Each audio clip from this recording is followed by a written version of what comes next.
We left off with you talking about the Daniel Johnson affair, and you had just come back and you had the rally and the whole bit, and Mr. Johnson unfortunately passed away, and you were blamed with his death. In fact, they were saying you killed him.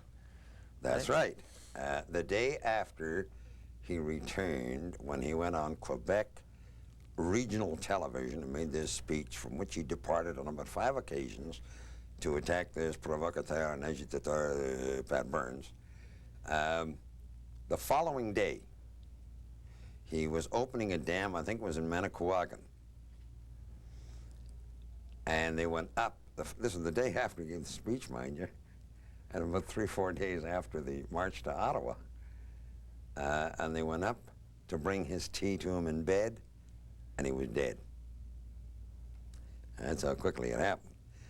Now, I didn't know anything about that because I had gone, it all happened within 3 or 4 days, you see.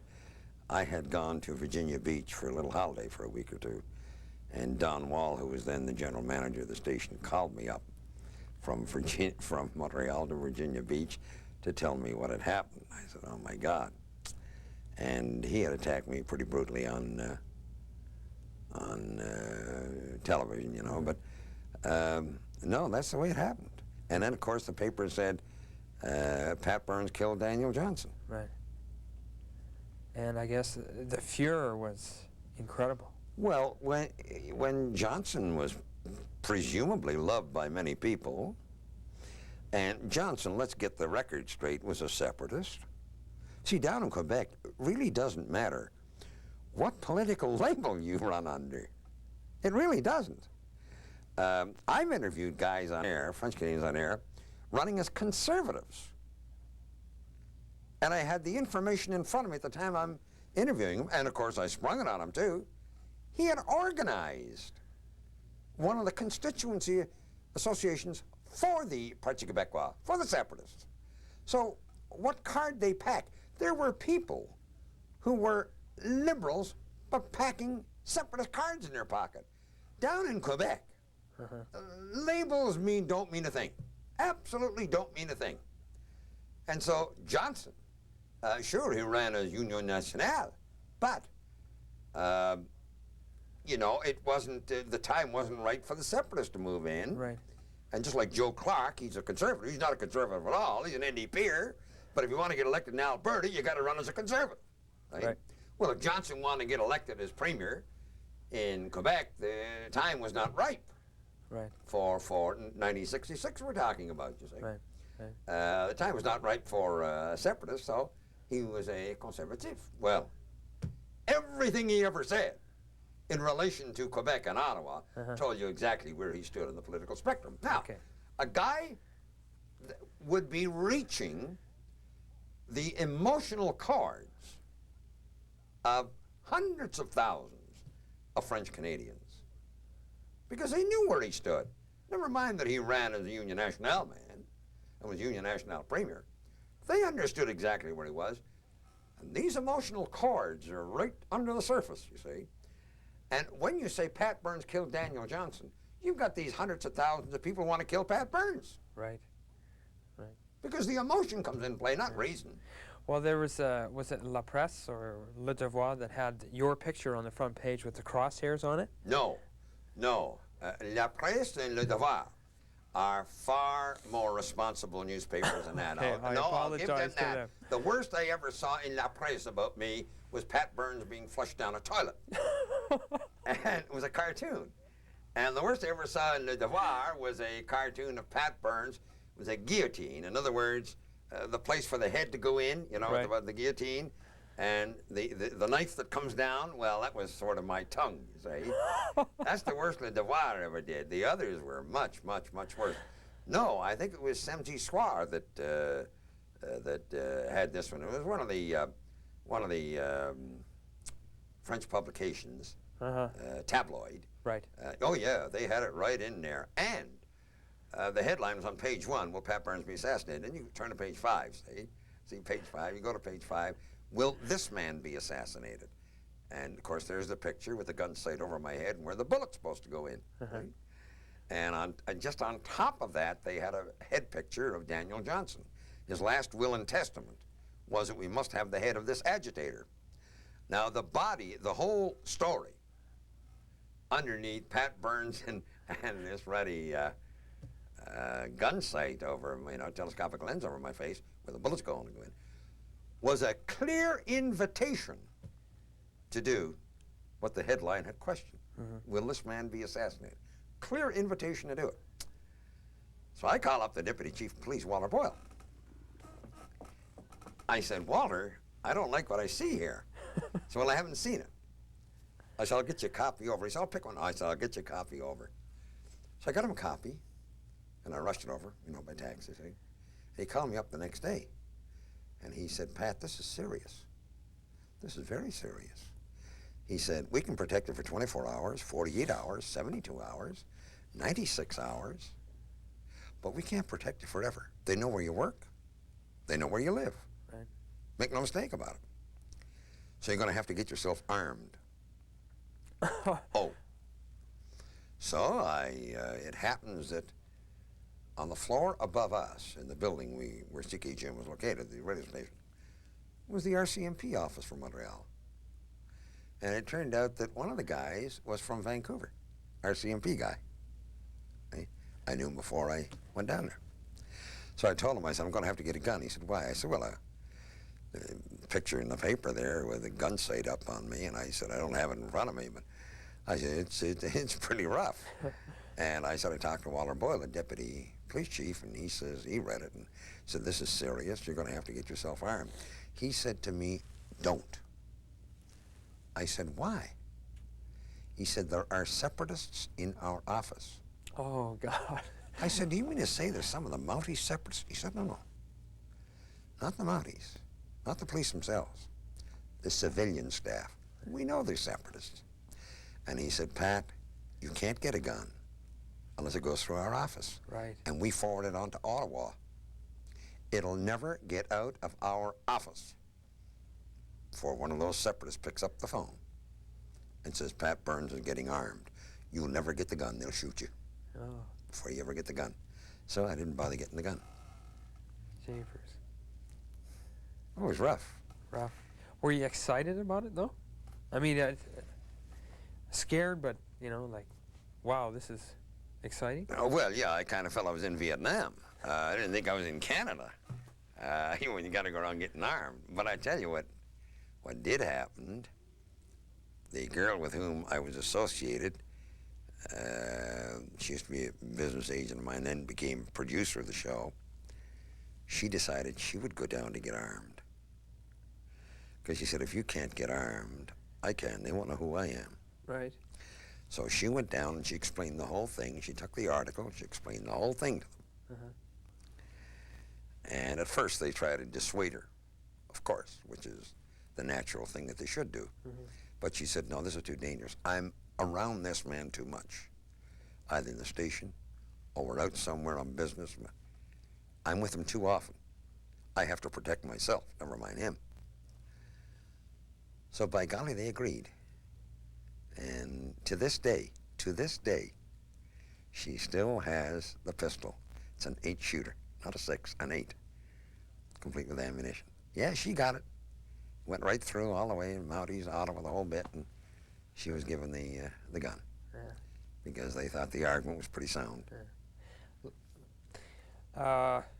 Fortunately, she never had to use it, right? Unfortunately. Did you, honestly now, did you ever really feel at any time during that whole furor, up until the time you left Montreal, that you were looking over your shoulder, that you could bite it at any time, going into a restaurant, into a into a bar? Really? Oh yeah, because in addition to, that's the one incident, we mentioned the Johnson incident where they had me up in the gun sight and so on. But in addition to that, you have to remember that there were a number of, and true, they all turned out to be crank calls, bomb threats, although we did have one that went through the window. We had that all right, sort of Molotov cocktail type of thing. But quite a few bomb threats. And we used to have, and the station used to watch out for this, members of the FLQ, that's the extreme element of the Parti Québécois, they used to be walking up and down waiting for me to come out of the station. And so the station wouldn't let me out until they called the police. And the police would escort me out. Couldn't do anything other than just saying we're walking up and down. Right. And what's the crime in that, you see? But yes, I knew. And of course, I had messages. Yeah. I had messages from French-Canadian friends. Watch it, Pat. There's some hotheads out there. Right. And they're determined to get you. Right. So wherever you go, watch it. Yeah. Was that the reason why you finally left Montreal? Well, yeah, I got a call one day from Jimmy Pattison, CJOR. CJOR, Vancouver. And he said, Pat, do you think it's about time you came home? I remember the words.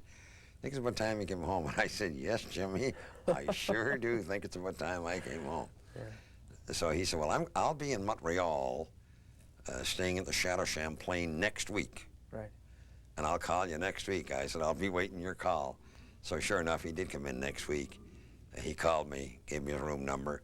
I went over that evening. He was busy during the day. I went over that evening, and in no time at all, we'd sealed the deal. And in the next week, I was on a plane to Vancouver. Right. Your competitor, Jack Webster, told me that he made a deal with Jimmy, and it was basically a conversation and a handshake, and that was it. The same thing happened to you? Yeah. Yeah? Yeah. You enjoy working for Mr. Pattison? I did. Yeah. I don't now. You He's got a enjoyed. rock I'm station. sorry. You enjoyed working for Mr. Pattison. Oh, yeah. Just before we leave Montreal, and by the way, do you miss Montreal? No. No? No. You have to remember, I left there in '69. Right. I went back to cover the referendum. I was right there, mister. Right there. I landed about 3 days before the referendum. Did all kinds of commentaries from Montreal. And did the hotline at night as well, 3 hours. So I was an awfully busy boy. I didn't like the tension. You see, by that time, the Parti Québécois had been in power. Right. And many of the changes, the first change I noticed, was when I got off the airport, I couldn't see one single signboard that was in English. And this, of course, became more pronounced with every hour that I was there. And I thought, that's a backward step. When Montreal was truly a bilingual city, it had charm, it had a pulse beat, it had radiance, it had all those things that make a city great. I thought this put a damper on it. I really did. And so, if I had never been back from '69 on, you know, your question would be valid and my answer might not be. Right. But the fact is that I was back there during the referendum for several days in '76, and I honestly did not like what I saw. Needless to say, you were quite happy when it was it was against the. Well, yeah. East, Yeah. I'm not so sure I think that way today, mind you. Yeah. Today, if they had another one, I'd wish they'd go. I think the price of having them in the Confederation is too great. In every, not just financial, in every other way. And this Meech Lake Accord, and God, just don't let it get into that. Meech Lake is the biggest sellout to Quebec that you ever saw. No wonder the Minister of Cultural Affairs in Quebec said the day after the premiers and the Prime Minister signed it, this is the first step on the road to sovereignty association. He's right. If they get everything Meech Lake Accord says, we have two countries, not one. Yeah. Yeah. I think maybe we should pay attention this time, because you said the same thing about the language in the '60s, and look what happened. Bill 101 and all of that. And I couldn't get any of the dummies to go along with, such as the Protestant School Board of Greater Vancouver, which of course had the greatest number. Right. I mean, the Catholic School Board of Montreal, not Greater Vancouver, Montreal, Catholic School Board of Montreal had thousands and thousands of English-speaking school kids in its jurisdiction. Right. But the Protestant School Board was virtually 100% English-speaking. You think I could get those cowards to go along with this march? I said, in the end, we don't need you anyway. Right. It's going to be the biggest event in the country anyway. We don't need you. Right. I just thought you'd have enough intelligence to be there. Can you remember the story about one of your callers in Montreal, a Dutch woman? This is what I found in the clipping file, who called you up and was warning you about little men from space. You're bloody right, I remember it. Could you tell me that story? I think this was perhaps the most unusual, and I'll give you the story without any exaggeration at all, just as it happened. Yes, she was a frequent caller, and I used to let her on. She was great on this little green men from Mars, as I call them. She didn't used to call them that. I used to call them little green men from Mars. She used to see them on St. Catherine Street. Well, how did she know? She could tell by their eyes. And she had met them in Eaton's and so on and so forth. And I thought that clearly the lady is a little out of her tree, you know, but I used to have her on for comedy relief, if you know what I mean. Right. I let her on, get away from the heavy stuff, and I used to kid her and prod her and bring her on, you know, make more and more outrageous statements, which she did, you know. And I did this merely for comedy relief for the rest of the listeners, you see. Well, this particular night she called up, and I can tell you the time was about 15, 17 minutes after 5 o'clock in the evening. And that's a heavy time in radio. It's what's called drive time, between 4 and 6 when people are in their cars. Big audience build up. Correspondingly, your commercial load is that much heavier, and the price is a little higher, you know. Right. And she got on, and I said, oh, you. I said, and I was way behind in commercials. That was the problem. And I said, no, I'm sorry. Look, I can't let you talk about your little green men now. I'm far too busy, and I'm behind in commercials and everything. I can't let you do it. She screamed, if you cut me off, they'll cut you off. I said, doll, it's all very well for you to say that. Tell me tomorrow why they didn't. I'm going to cut you off. Goodbye. Next call. Burns that line, go ahead. And we are as dead as a doornail. And we stayed dead. Now, normally a radio station is dead for about 2-3 minutes is a long period of time because the transmitter kicks in a secondary, which usually has music, to at least let you know the station's on there. We couldn't get a peep out of it, nothing, for over 6 hours. Over 6 hours. So all the next day, of course, we blew all that commercial. Oh, God, yeah, no doubt. And Don Wall wasn't too happy about that. I wasn't either. So the next day, of course, all the listeners are calling up, and what does Pat think now? What does Pat think now? See, Pat was pretty odd about the whole thing. Coincidence. So, the next night she calls up and she says, about the same time, would you believe? Drive time, after 5 o'clock. I said, what did I tell you? You cut me off, they'll cut you off. And I was hot. I said, coincidence, doll, coincidence. I said, oh no, I warned you. I warned you. You never got another word out of this trick. You cut me off again, they'll do the same. I said, try for 3, goodbye. Burns the line, go ahead. We are as dead as a doornail again. This time, fortunately, it wasn't 6 hours, but it was a half hour. Right. And just over a half hour, 30, 35 minutes.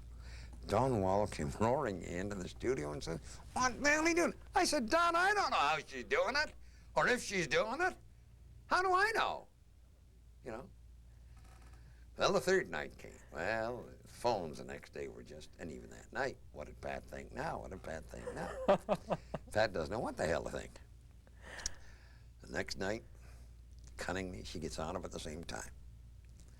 I said, doll, I'm not going for 3. You want to talk about your little green men from Mars, you go right ahead and talk about them.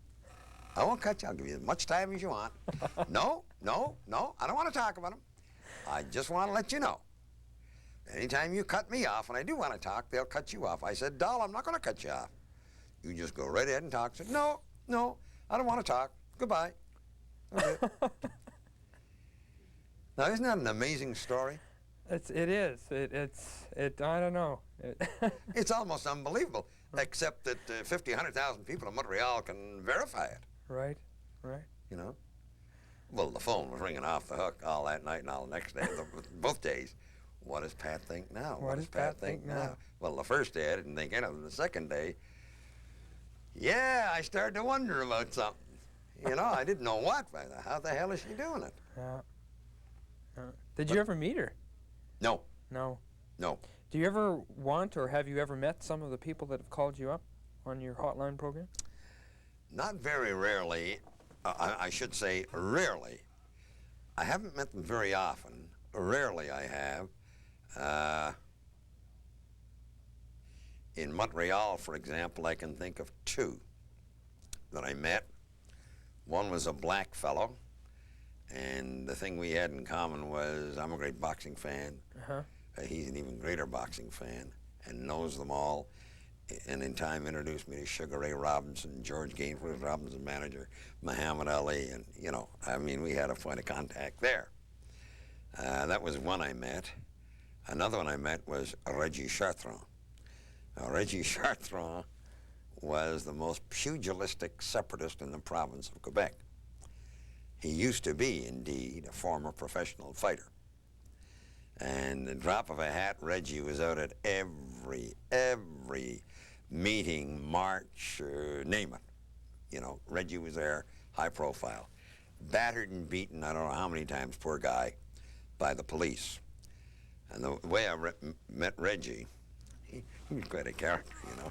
He used to get on and solid separatist. Oh, I think he still is to this day. Although his latest crusade is anti-abortion. I picked that up from the papers. Solid separatist. And he was running in a riding called Montreal-Saint-Jacques. And that is the correct name of the riding, Montreal-Saint-Jacques.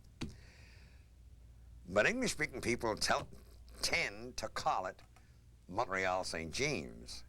Oh, yeah. You see?